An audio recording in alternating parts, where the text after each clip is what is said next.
moves exactly like the real thing. So we have dug-in German infantry over on that side of the arena, in their trenches in your mind, and the Mark IV is coming forward with infantry behind. It's a mixed company of Devons, Dorsets and Duke of Cornwall's light infantry.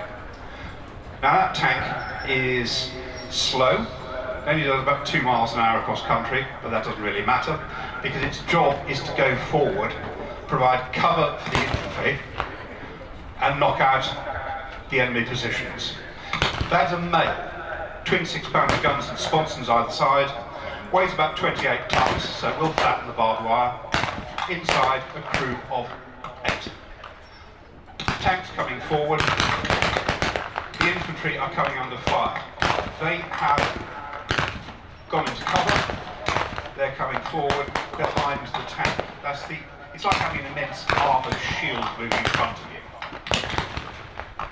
Tank's coming forward, she is going to head straight for those enemy positions.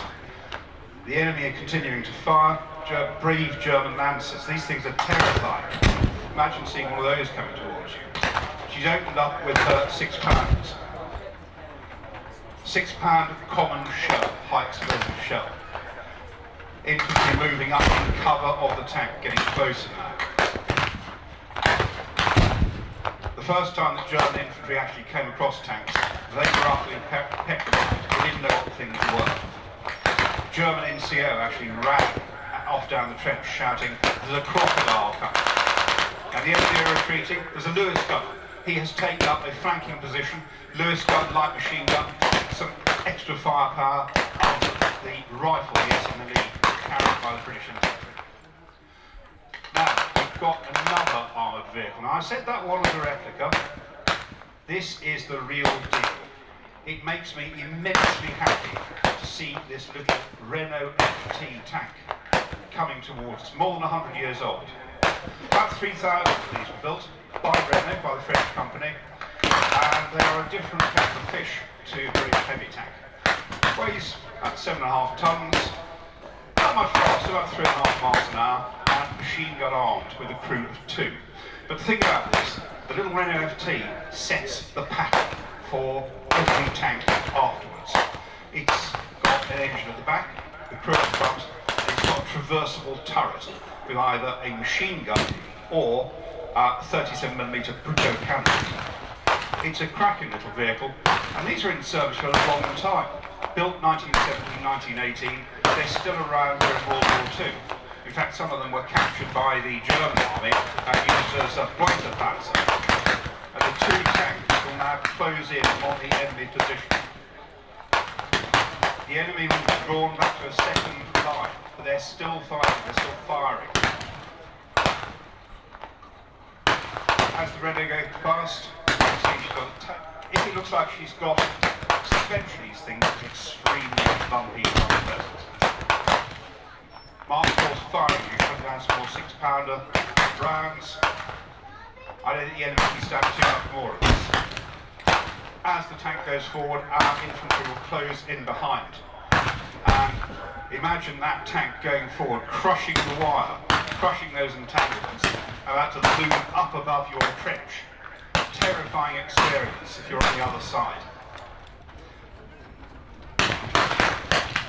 Infantry moving forward, making a bit of fire and movement, and they are closing in on that German, wisely keeping in the shelter of the tank.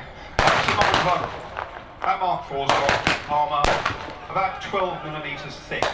That will keep out small arms, it will keep out machine gun or rifle fire. But if a shell comes along, something like German 77mm, it'll smash that into blazing scrap iron. So going to war in a tank, you need some guts to do that, as you still do.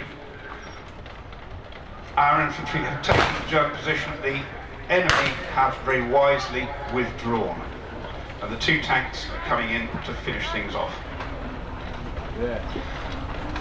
That essentially is the origin of armoured warfare in the First World War, of exploitation.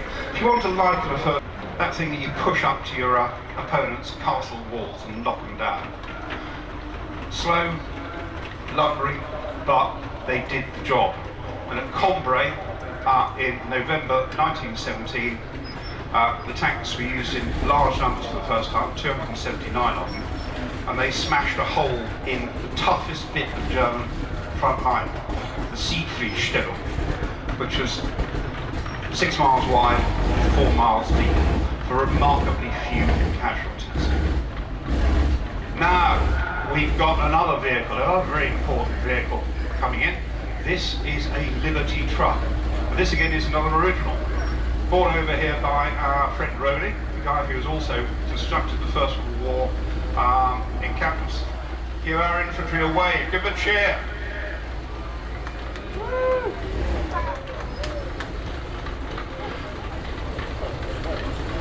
The British Army in the First World War was the most mechanised of the lot.